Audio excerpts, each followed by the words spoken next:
Hi there, and welcome to Path to Your True Self. I want you to take a slow breath. There's a part of you that still remembers what it felt like to be small. A part that remembers the emotions you felt before you learned how to hide them. Before you learned what was acceptable and what was not. This part of you is often called the inner child. Your inner child is not imaginary. It is the emotional memory of who you were when you were young. It holds your earliest experiences of love, safety, rejection, joy, shame, comfort, fear, and whether we realize it or not, that younger part of us continues to influence how we feel about ourselves today. Sometimes it shows up as sensitivity, sometimes as self-doubt, sometimes as a deep desire to be seen, understood, and loved. If you have ever felt, I'm not good enough, I don't matter, I have to prove myself to be loved, those beliefs rarely started in adulthood. They often began much earlier. Healing the inner child is not about blaming the past. It is about understanding the emotional patterns we learned when we were young and gently giving ourselves the love we may not have received then. Because the truth is, self-love becomes much easier when the wounded child inside of us finally feels safe.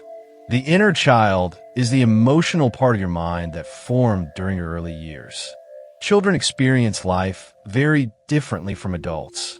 They do not yet understand context, stress, or complexity. They interpret experiences very simply. For example, if a parent is busy, tired, or emotionally unavailable, the child does not think, "My parent is overwhelmed today." Instead, the child may feel, "I must not be important."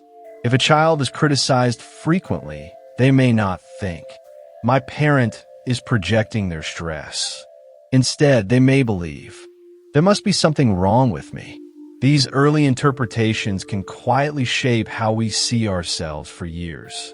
For example, a child who felt ignored may grow into an adult who constantly seeks validation.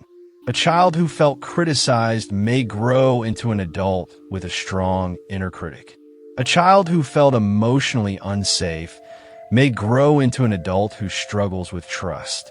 This does not mean your childhood had to be bad for these patterns to form. Even loving families can unintentionally create emotional wounds. Because no parent is perfect, and children are incredibly sensitive to emotional signals.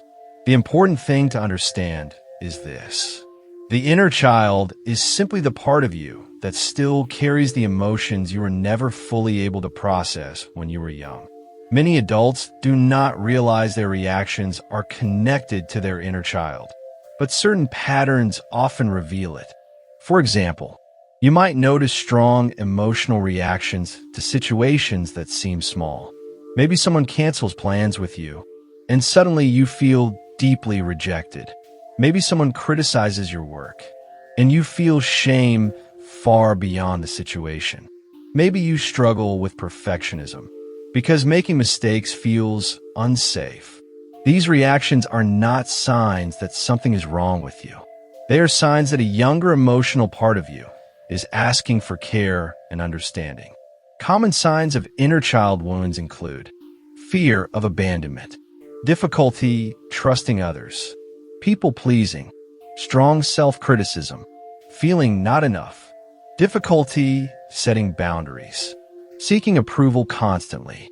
These patterns often develop because the child within us learned, love must be earned. Being myself might not be safe. I must behave a certain way to be accepted. Healing the inner child means changing those old emotional rules. Many people try to practice self-love through affirmations or positive thinking, but sometimes it feels forced. That's because deep down, part of us may still believe, "I'm not worthy of love."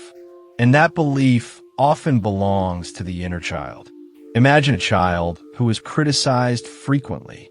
As an adult, they may try to repeat, "I love myself," but another voice inside may respond, "No, you don't, because you're not good enough."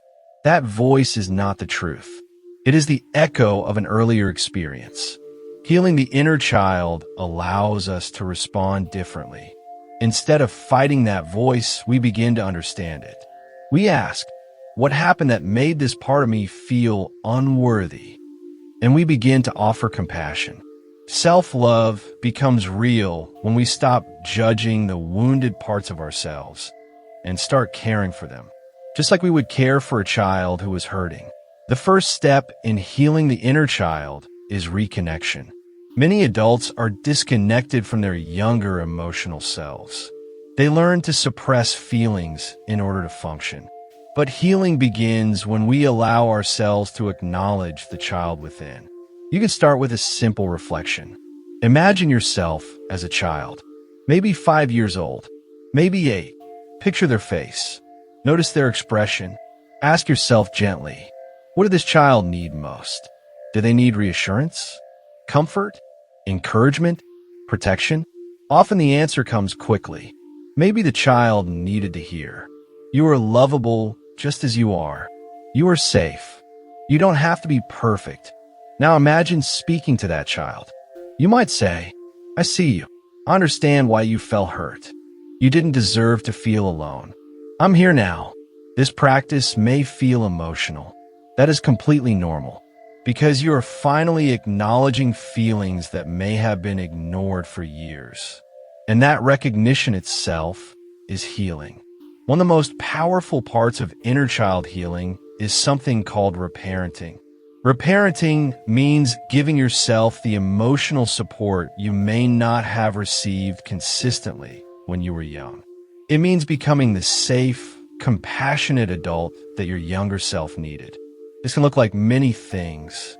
For example, instead of criticizing yourself for mistakes, you respond with patience. Instead of ignoring your emotions, you allow yourself to feel them. Instead of abandoning yourself to please others, you set healthy boundaries. You begin to treat yourself with the same kindness you would offer a child. You might say internally, it's okay to feel upset. You're allowed to rest. You did your best today. You are worthy of love. Over time, this creates a new emotional experience. Your inner child begins to learn, I am safe now. I am valued. I'm accepted. And that changes how you see yourself. Healing the inner child is not about becoming perfect. It is about becoming whole. Wholeness means accepting every part of yourself. The strong parts, the vulnerable parts, the confident parts, and the parts that still need care. Instead of rejecting your wounds, you learn from them. Instead of hiding your emotions, you honor them. Instead of criticizing yourself, you support your own growth. And something powerful happens. You begin to feel more peaceful within yourself. You trust your feelings more. You set healthier boundaries. You choose relationships that respect you, because the child within you finally feels seen. And when that child feels safe, your adult self becomes stronger. Take another slow breath. Inside you is still the same child who once hoped to feel loved, safe, and accepted. That child has been with you through everything, through every success, every disappointment, every moment of growth. And now you have the ability to offer something incredibly powerful. Your own compassion, your own patience, your own love. Healing the inner child is not about fixing yourself. It is about remembering that you are always worthy of love, even in the moments when you didn't feel it. And as you continue this journey, you may discover something beautiful.